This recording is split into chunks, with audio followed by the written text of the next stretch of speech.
பார்க்காத முகமா தெரிஞ்சா அது புது முகம். பழைய முகத்துல ஒரு அனுபவம் தெரியும், புது முகத்துல ஒரு ஆர்வம் தெரியும். எந்த முகமா இருந்தா என்ன, சொந்த முகமா இருக்கணும். இங்க ரொம்ப பேருக்கு சொந்த முகம் இல்லை, எல்லாம் இரவல் முகம்தான். முகம் மட்டும் இல்ல, சிந்தனை செயல்னு எல்லாமே இரவல் தான். அது சரி, சுருக்கம் இந்த வயசுல சுருக்கமா பதில் வராது போல இருக்கே. சரி அதை விடுங்க பெரியவரே. இந்த தள்ளாத வயசுல வேகாத வெயில்ல ஏன் இப்படி ஊர் ஊரா திரிஞ்சிட்டு இருக்கீங்க? சிவனேன்னு வீட்லயே இருக்கலாம்ல. சிவனே சிவனேன்னு இருக்க முடியாதுல்ல. புரியலையே. சிவனேன்னு வீட்டுல இருந்தா யார் கஞ்சி ஊத்துவா? நான் வாங்கி வந்த வாரம் அப்படி. ஆமா, உங்க தொழில் என்ன? நான் ஒரு கூத்தாடிங்க. கூத்தாடுது என் தொழில். நான் ஆடாத ஆட்டம் இல்லை, போடாத வேஷம் இல்லை, பாடாத பாட்டும் இல்லை, சொல்லாத கருத்தும் இல்லை, யாரையும் சோதிக்காம விட்டதில்லை. இப்போ நம்மள சோதிக்கிறார். பெரியவரே, உங்களுக்கு ஏன் இந்த கூத்தாடுற தொழில்? கூத்தாடுறத கேவலமா பேசாத தம்பி.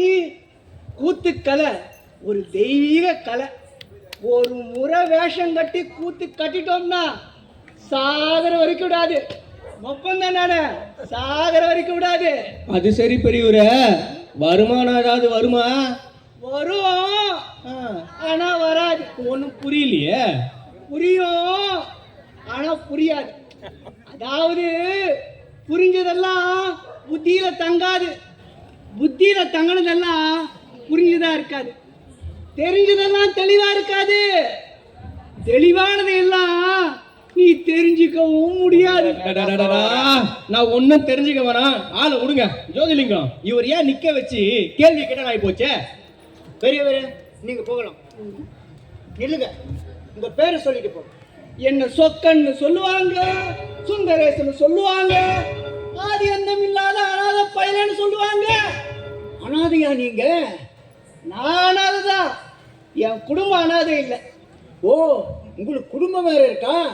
அப்ப உங்க சம்சாரம் இருக்கா செருக்கா எல்லாத்திலையும் சாம பங்கு வாங்கிக்கிட்டு. பிள்ளைங்க இருக்காங்களா? 2 பிள்ளைங்க, 2ம் ஆம்பளை பிள்ளைங்க. பிள்ளைங்க எப்படி? தருதல பிள்ளைங்க. பெரியவன் பேரு கணநாதன். ஒரு அரச மரத்தடி விட மாட்டான். உட்கார்ந்து சமணம் போட்டு உட்கார்ந்துருவான்.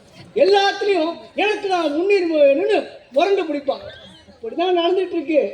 அவனுக்கு பெருசா யானை மாதிரி மனசுல நடக்கும். அது சரி பெரியவரே, 2வது புள்ள? அடுத்தவன் பேரு முருகப்ப, அழகப்ப. பெத்த அப்பனுக்கே புத்தி சொல்லும். கையில ஒரு வேலை வச்சுக்கிட்டு மலை மலையா ஏறி நின்று வேடிக்கை காட்டுவான். 6 தலை கொண்டவன் மாதிரி அகம்பா இருந்தாலும் ஆறுதலை தேடி வரவங்களுக்கு ஆறுதலை தருவான். ஐயோ பாவம், பிள்ளைங்களுக்காக எல்லாத்தையும் விட்டு கொடுத்துட்டு சிவனேன்னு இருக்கிறதுக்கும் ஒரு மனசு வேணும். பெரியவரே, நான் சொல்றேன் தப்பா நினைக்காதீங்க. ஒரு பொம்பளை புள்ள இருந்திருந்தா உங்களுக்கு இந்த நிலைமையே கிடையாது. பொம்பளை புள்ள பிறக்கிறதுக்கெல்லாம் தவம் பண்ணி இருக்கணும், ஒரு குடுப்பனையும் வேணும். விதி யார விட்டுச்சு? உங்க கதையை கேட்டா மனசுக்கு ரொம்ப சங்கட்டமா இருக்கு. நீங்க எங்க போறீங்க சொல்லுங்க பெரியவரே. கொஞ்சம் தூரம் அந்த சுமைய நான் சுமந்துட்டு வந்துறேன். ஆசையா கேக்குற, மறுக்க முடியுமா? இந்தாப்பா.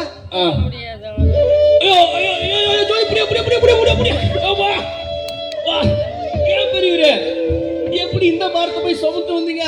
பெரும் பாரமால இருக்கு. உலக பாரத்தையே சுமக்கிறவனுக்கு இதெல்லாம் ஒரு பாரமா? விட்டா நான் தான் கடவுள்னு சொல்லுவோம் போல இருக்கேன். அதான் சொன்னேன், என்ன சொக்கன்னு சொல்லுவாங்க, சுந்தரேசன் சொல்லுவாங்க, ஆதி அந்தம் இல்லாத அனாதை பயலன்னு சொல்லுவாங்க. உச்சி வெயில் ஏதோ கோளாறு பண்ணுது, அதான் சொன்னதையே சொல்றாரு. புதுசா ஒண்ணு சொல்லவா? அடுத்தவன் குடும்பத்துல என்ன நடக்குது ஏது நடக்குதுன்னு ஆராயாம சொந்த குடும்பத்துக்கு உண்மையானவனா இருங்க. அதான் நாட்டுக்கு நல்லது, வீட்டுக்கு நல்லது. இவரு சாதாரண மனுஷனே இல்லை, முக்காலும் அறிஞ்ச ஒரு ஞானியாத்தான் இருக்கணும். அட யாரா இருந்தா என்னய்யா, நம்ம முதல்ல ஊர் தலைவர்கிட்ட போய் சொல்லுவோம். ஓ வா சொல்லுவோம். இப்போ எதுக்கு வந்தீங்க? யாரை பற்றி குறை சொல்ல வந்தீங்க? ஒரு பெரியவர் தலையில மூட்டையை சுமந்துக்கிட்டு ஊர் ஊரா சுத்தி வந்தாரு, அவரை பத்தி தான் பேச வந்தோம். அந்த பெரியவர் இப்போதாண்டா ஊருக்குள்ள வந்தாரு, அவர் மேல என்னடா குறை கண்டுபிடிச்சிங்க? அந்த மூட்டைய திருடின்னு போனது அந்த திண்ணன் தான். யார் சொன்னது? நீ உன் கண்ணால பாத்தியா அவன் திருநதை? திண்ண வீட்டுல இந்த மூட்டையை பார்த்ததா பூசாரி சொன்னாரு. உங்களுக்கு பூசாரிக்க வேற வேலையே கிடையாது. திண்ணை இந்த ஊர்ல இருக்கிறது நம்ம ஊருக்கு பெருமை. ஏண்டா திண்ணனை பத்தி உங்களுக்கு என்னடா தெரியும்? தாங்கிட்டு இருந்த ஒரு வஸ்திரத்தை ருத்ரதேவருக்கு குளிரக்கூடாதுன்னு போத்தி விட்ட மகாண்டா அவன். ஐயா, கல்லுக்கு எப்படியா குளிரும்? ஆமாண்டா, பகுத்தறிவுன்ற ஊனக்கண்ணோட பார்த்தோம்னா ருத்ரதேவர் நம்ம கண்ணுக்கெல்லாம் கல்லாதான் தெரிவார். ஆனா திண்ணங்கண்ணுக்கு பக்திங்கிற ஞான கண்ணுல பார்த்தா ருத்ரதேவர் அப்படியே பெரிய சர்வேஸ்வரனா தெரிஞ்சிருக்கிறார். அதுதான்டா பக்தி. இங்க பாருங்க, இன்னொரு வாட்டி திண்ணனை பத்தி குறை, திண்ண இல்ல இந்த ஊர்ல இருக்க பத்தி யாரை பத்தியும் நீங்க குறை சொல்லக்கூடாது. அப்படி சொன்னீங்கன்னா ஊர் தலைவர்ன்ற முறையில உங்களை மரத்துல கட்டி வச்சு தோலை உரிச்சு அந்த தோலை செருப்பா தச்சு திண்ணனுக்கு போட்டு விட்டுருவாங்க. போங்க ஐயா, போய் என்ன ஐயா கொய்யா நீ